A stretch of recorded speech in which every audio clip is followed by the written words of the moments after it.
Kakati mu kitundu kino bamulekwa ab'omu ku baazirwanako Dr. Paul Sebuliba Kabajjo bano balajalidde Pulezidenti Museveni abayambe ku abo abaagala okubabbako ettaka lyabwe.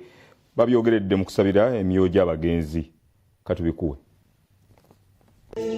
Mise ekulemeddwa mu Reverend Father Joseph Kintu okuva mu kigo Kinaluje ku kisomesa kya St. Luka Nawendo unasibe gavumenti okubeera ennenkanya ku bantu abeesimbyewo ekolebwe kyenkanye unasiba Bannayuganda okuuma emirembe kuba okwekalakaasa si kulungi. Tutunuulire nnyo ebyo ebinaatuyamba okukuuma omukwano gwaffe ne Katonda. Father Kintu asibye abantu okulonda kunaaba kutuusa balonde mu mirembe kuba buli omu gw'ayagala ali ku mutima gwe. Babadde maka g'omugezi Dr. Paul Sebuliba Kabajjo omu ku balonda mu ntalo olwaleeta gavumenti mu buyinza. Oli muwe eddembe lye alonde gw'ayagala atambule bulungi kubanga kiri ku mutima gwe, naye mu byonna tulonde abakulembeze abanaakola ki abanaatuyamba okugenda luddawa. Tulina bakyala baffe wali ewa waggulu bonna tukkiriza nti Omukama essaala eno ebatuuseeko bonna gye bali. Era nkakasa ngera Father wagambye nti essaala ezo ze tusabye zituuse. Mwebale nnyo, mwebalire ddala. Ate mmisi y'okusabira emyoyo gy'abagenzi Ssaalongo Nalongo Sally abatuuze b'Obusiika mu kigo ky'e Natchuli abafiira mu kabenje ku luguudo lw'ekibuga mu Desemba 2017 mukulembeddwa Reverend Father Dr. Jiwako Mugalo omusomesa ku Settimbaga Major Seminary Ligaba mayambiddwa akakulira ekigo ky'e Natyole Father Judy Kagwa atuuse bulungi obuvunaanyizibwa obwo abafunemu wamu n'ab'eŋŋanda ze empeera ey'eggulu. Father Mugalo mu kuyigiriza awadde ensonga 3 lwaki Eklezia Katolika ekkirizamu ku by'olumbe ate n'egaana ebirala byonna.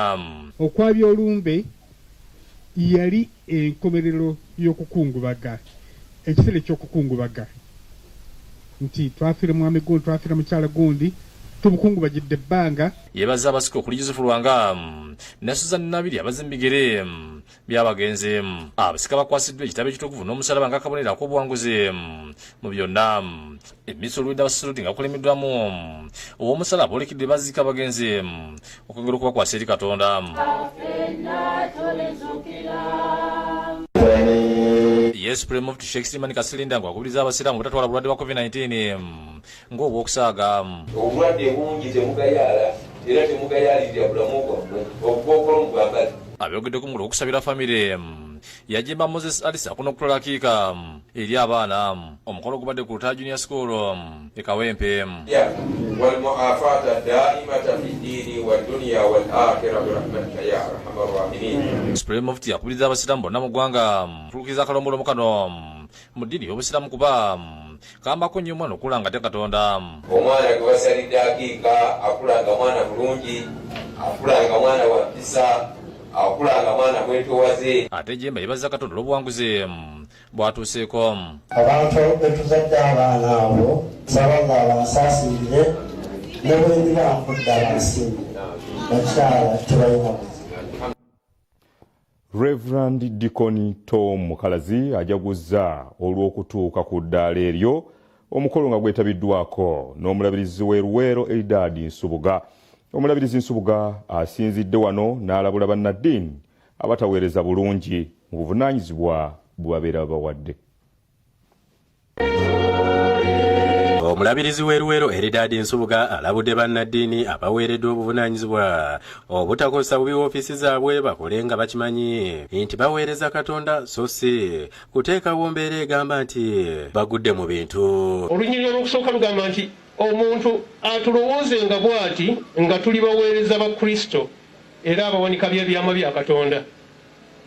Awo oba ogudde mu bintu oyinza okugamba nti ye nzaani abeera omuweereza wa Kristo era omuwanika w'ebyama bya Katonda. Bino omulabirizi Nsubuga abyogedde bw'abadde ku kanisa St. Paul Sambwe mu busumba bw'endejje bw'abadde ku mukolo ogwa Reverend Deacon Tom Mukalazi bw'abadde ajaguza okutuuka ku ddaala ery'obudinkoni era n'aweebwa okuddukanya obusumba bw'e Wakyato mu Nakaseke. Omulabirizi Nsubuga ategeezezza nga obuweereza we buva eri Katonda era bangi tebabusobola naye Katonda bw'abanga akukutteko akuwa obuvunaanyizibwa era n'akuteeka ku ddaala eryo okusobola okubutuukiriza. Tuli baweereza ba Kristo.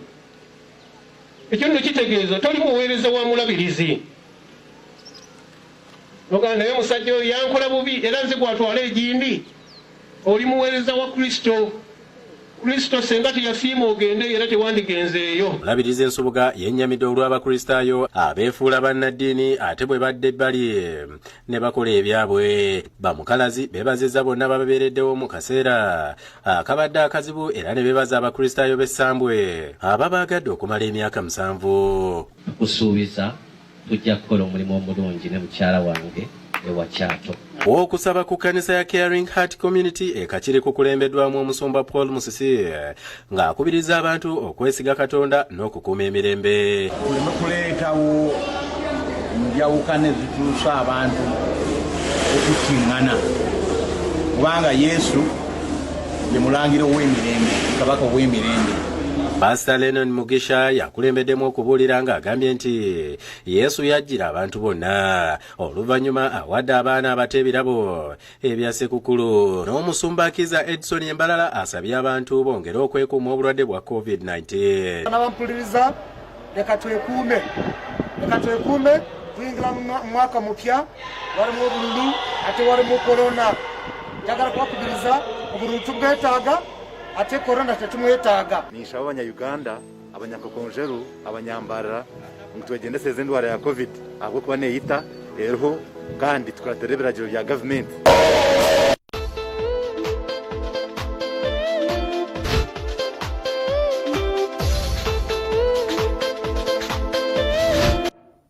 Mu byemizannyo ttiimu y'eggwanga ey'omupiira ya Uganda Cranes y'abazannyi abaguzannyira waka kaakati enesitula olunaku olw'enkya okwolekera eggwanga erya Cameroon okwetaba mu mpaka za Africa ez'abazannyi abazannyira waka ezimanyiddwa nga CHAN. Ttiimu y'abazannyi 25 egenda okusitula enkya okwolekera eggwanga lya Cameroon okwetaba mu mpaka ez'okwegezaamu eza mini CHAN tournament ezitandika nga January 1 omwaka ogujja. Empaka zino eza Minchan tournament nga ziwedde ttiimu yakuddamu okutandika okwetegekera empaka zennyini eza CHAN ng'era zigenda kubeera mu ggwanga lya Cameroon okutandika ng'ennaku z'omwezi 16 zikomekerezebwe nga February 7 omwaka ogujja oluvannyuma lw'omutendesi w'abakwasi ba goolo Fred Kajoba okugobwa mu nkambi olw'okujeemera ebiragiro ebitangira ensaasanya ekirwadde ki COVID-19. Ono asuubirwa okusikizibwa Ibrahim Mugisha atendeka abakwasi ba goolo ya Vipers SC ng'ono yamala ebbanga ddene ng'akola ne Jonathan Makis atendeka Cranes e Rwanda. Omuzibizi wa Express FC mu Rashid Juko y'omu ku bazannyi 28 abaayitibwa okutendekebwa ne ttiimu wabula ng'ayinza obutagenda na ttiimu olw'okubanga essaawa eno ali mu ggwanga lya South Africa gy'anoonyeza kirabu ey'okuzannyiramu. Empaka zino eza Africa eza CHAN zeetabwamu bazannyi bazannyira waka bokka nga Uganda eri mu kibinja ekyokusatu omuli Morocco abalina ekikopo kino Rwanda ne Togo. Uganda y'emu ku mawanga 3 agaakakiika mu mpaka zino eza CHAN emirundi 5 egy'omuddiringano okuva empaka zino lwe zaatandikibwawo mu mwaka ogwa 2009 wabula nga tevangako mu kibinja. Amawanga amalala kuliko DR Congo nga be bakyasinze okukiwangula emirundi emingi nga giri 2 mu mwaka ogwa 2009 ne 2016 amu ne Zimbabwe.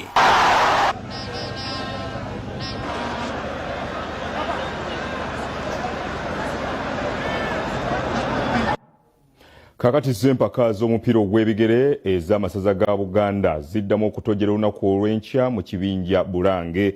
Busiro egenda kuzannya Buvuma ng'ate yiyo Kyaggwe yakukyaza Buweekula. Enkya mu kiseera kyaffufu eky'ebyekikugu enjeru omupiira akati wa Busiro ne Buvuma gwe ugenda okuggulawo empiira egy'ekibinja ekyokubiri ekya Bulange ku ssaawa 6 ez'emisana ng'oluvannyuma wakuddawo omupiira akati wa Kyaggwe ne Buweekula ku ssaawa 9 ez'olweggulo. Ekibinja kyokubiri kino tetusuubira kusanga buzibu bungi nga bwe twasanga mu kibinja ekyaggulawo ekya Butikkiro kubanga mu kibinja ekyo twali tugezesa gwe gwali omulundi ogusoose kyekibinja ekyasooka n'enkola yaffe empya eno y'omupiira oguli scientific so twali tutandika butanzi kitusuubira twetegesetese bulungi kati. Haji Sulaiman Sejjengo nga ssentebe w'akakiiko akategesa alabudde ttiimu ku nsonga y'empisa nga kyekyaviiriddeko n'essinga okaligibwa omwaka gumu ng'atezannya oba okusasula ensimbi obukadde 15 ng'engassi. Omulundi guno tuteeseteese bulungi nnyo abaddukanya amatiimu okulaba nga babeera kumpi n'abazannyi ate era nabo tubateeseteese nabo okuteekateeka abazannyi baabwe bamanyi kibasuubira kibafuna nekibayinza okufiirwa singa beeyisa bubi. Tulowooza nti ebibaddewo ffe bituwadde ekyokuyiga naye ate era n'abaddukanya amatiimu wamu n'abazannyi nabo kibawadde ekyokuyiga nti omuzannyi yenna alina amateeka g'alina okugoberera n'official olina amateeka g'olina okugoberera bwe gagaana kiba kitegeeza nti ojja kuba nga obulawo ekibonerezo ekijja okuweebwa. Essaza lya Busujju ly'essaza eryokutaano mu kibinja kino nga ttiimu ebbiri ezinaakulembera ekibinja kino ekyabulangeza kuyita mu butereevu okwegatta ku Bulemeezi ne Mawogola abaasoose okuyitamu okuva mu kibinja kya Butikkiro ku luzannya olwa kwota fayinolo.